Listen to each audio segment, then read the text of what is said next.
Hello everyone, welcome to another episode of TC Talk, back today with another video. And in today's video, we're going to be talking about how the recent ban changes IRA or doesn't really change IRA, kind of talk about some of the play lines again, and then show you a deck list that honestly I didn't think changed at all with the ban, and just kind of go over the reaction video in general. So hopefully you enjoy this. If you're new to the channel, welcome. Thank you so much for stopping by. Hopefully you enjoy your stay. If you're a long-standing supporter, thank you so much as always. Feel free to check out the Discord down below and the channel membership, all of that good stuff, and we'll get right into it. So really quick, this isn't me biting back, but yesterday's video was a reaction video. I said I had bias in it, and even though I ranted a little bit, I literally ended the video with, I know I have bias, I know LSS has the best intentions, it still sucks, but it's fine, right?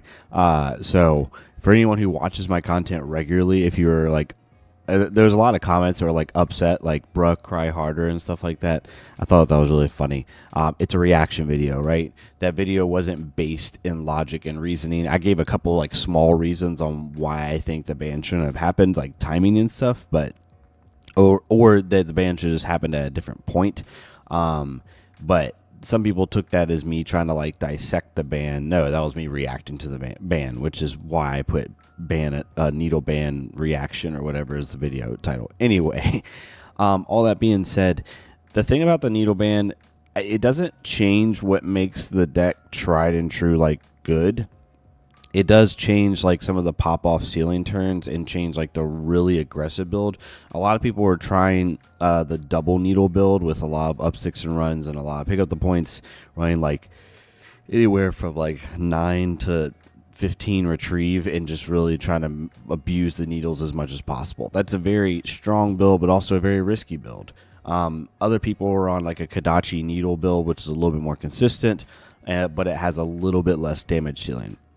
What the ban doesn't do is it doesn't turn off what makes IRA good in terms of a value, right? We still have the 8 card value plays with like Kodachi for 1, Kodachi for 2, and then a 1 for 5. What it takes away is like the 9 value play, right? Like typically on if you're playing Kodachi needle on a normal turn that's not like purposefully trying to swing with that needle multiple times, which honestly is more times than not. You don't get to swing with needle more times, like more than once a turn most of the time. Most of the time it's only like +1 value per turn. Now +1 value per turn over 10 plus turns is a lot if you can continue to get that value from needle. So I'm not like discrediting how good needle was. I'm just saying like on turns where you're only swinging needle once, you're swinging a 1 for 2 instead of a 1 for 1, so you're only getting 1 extra value. But in Flesh and Blood, 1 extra value, as we see with Ira's ability, once per turn is a really big deal. So I'm not discrediting that. I'm just saying most of the time that's where it is. Where it also doesn't hurt it is like her 4 card plays. Like you take this play that I showed you all like 2 videos ago, where it's Kodachi for 1, cut through for 5, play dual threat, break the chain, then you play Zephyrneo for 5, go again, then Censor for 8.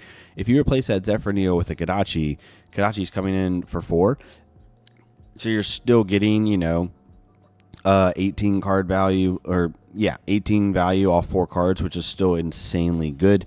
So it doesn't take away some of her new high damage ceiling with the new cards like cut through and pain in the backside and things like that.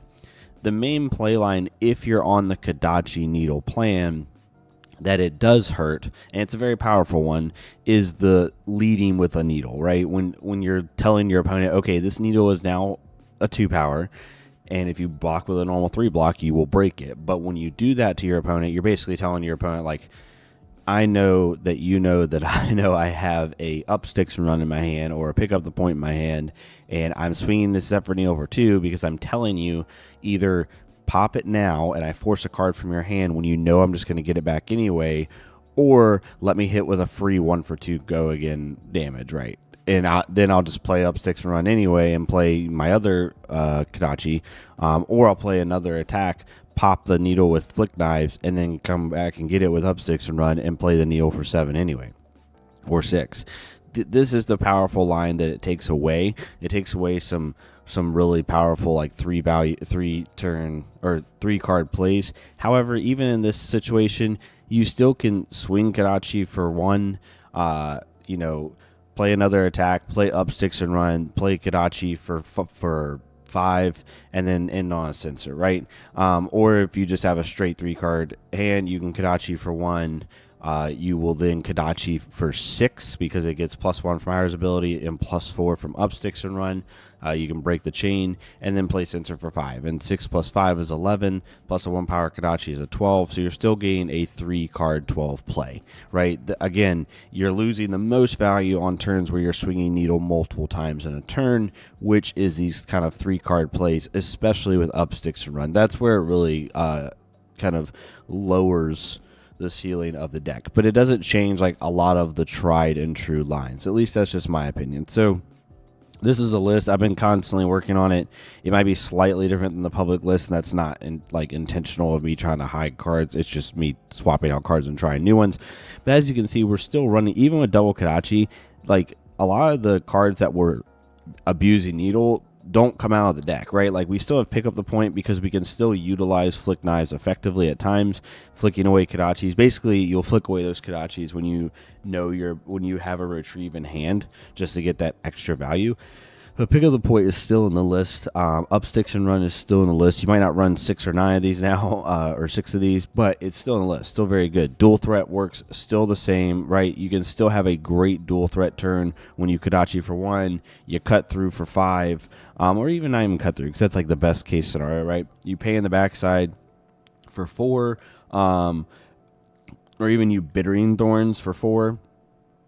Play dual threat, then you Kodachi for 4, and then end on like a 1.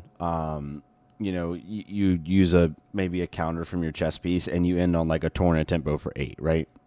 You still have a very good hand with dual threat, even with Kodachis. Again, you just lose that 2 value on plays where you were going to needle twice, which is decently often, but not as often as you would think. So all this to say, I don't think it really changes Ira's position in the meta a ton. It definitely like lessens the gap. I think Ira was going to be the clear-cut best deck in the format, and now I think she's just a contender for best deck in the format, which I don't think is a problem. But a lot of the good cards still remain in the deck. So yes, yesterday I was upset about it. I like to rant a little bit every now and then. I'm generally pretty positive about the game. I have, my moments like every good content creator, I guess, or not good content creator, but normal content creator. So I apologize if it upset anybody to a certain extent. Like I said in the video yesterday, I have bias. I love this hero. I wanted to see it be a little broken, like everyone wants to see their hero be a little broken. But regardless, we're still going to play Ira. I think competitively, if I were to pick a deck for Memphis, I'd be taking Ira even with the ban. She's definitely up there with like New and Viserai as one of the top decks in the format. So super excited to see how she does. And hopefully a lot of people bring her to Memphis and we can see these, and they get their cards in time and we can see these new cards in action. But thank you so much for watching this. I just wanted this to be kind of a quick video, nothing too crazy. I wanted to kind of go over my general thoughts. Like I said, the biggest thing for me is that it doesn't change her tried and true lines. Again, even a line like this, a 23, 24 value card hand, you still can, if you just replace that needle you see in the line with a Kodachi for 4, I mean, you still have the same exact play, just like 1 value less. So it doesn't change a lot of her good swing cards. It just changes lines like we saw here where you're swinging double needle. That's the biggest thing. But a lot of people this is very powerful, but I can tell in the comments, or not I can tell in the comments, I assume in the comments a lot of people haven't actually played this version of the deck. They just played against the version of the deck, because if you miss time when these needles break, or you pop them at the wrong point, or you miss sequence and you don't find a retrieve card, even if you are running a lot of them, it can really hurt your power level. But that's near here nor there. That's just my opinion. Yeah, the list doesn't really change. A lot of the power cards don't really change. I think Ira still is a great deck, and even though I am a little salty, I will admit that, and that's totally fine. I have no shame in admitting that. I'm excited to see how the meta shapes up. And like I said yesterday in the video, and I just want to make this super clear, I trust LSS that they're doing everything with like the best intentions. Like even if I don't like it, or even if I'm upset, not upset, that's like really drastic. Even if I'm salty about the ban, it doesn't mean I don't think LSS is doing it for like the better of the game and the better of the people who are playing it. So, you know, I'm a content creator. I'm gonna have opinions, and I'm okay with that. So, hopefully you like this type of content. If you did, please leave a like, comment, or subscribe. If not me, it's completely fine. Go to Nerd Creator, leave a like, comment, subscribe on their stuff. Let's get more people seeing this game. Let's have some more fun with it. I'm going to keep making fun Ira videos. I'm going to be making some Arachne Marionette videos. That deck's been a little bit harder for me to figure out a build that I like, which is why I haven't made a video yet on it. But regardless, we're going to have some fun with it. But thank you all so much. Y'all have a great rest of your day, and I'll see y'all next time on TC Talk.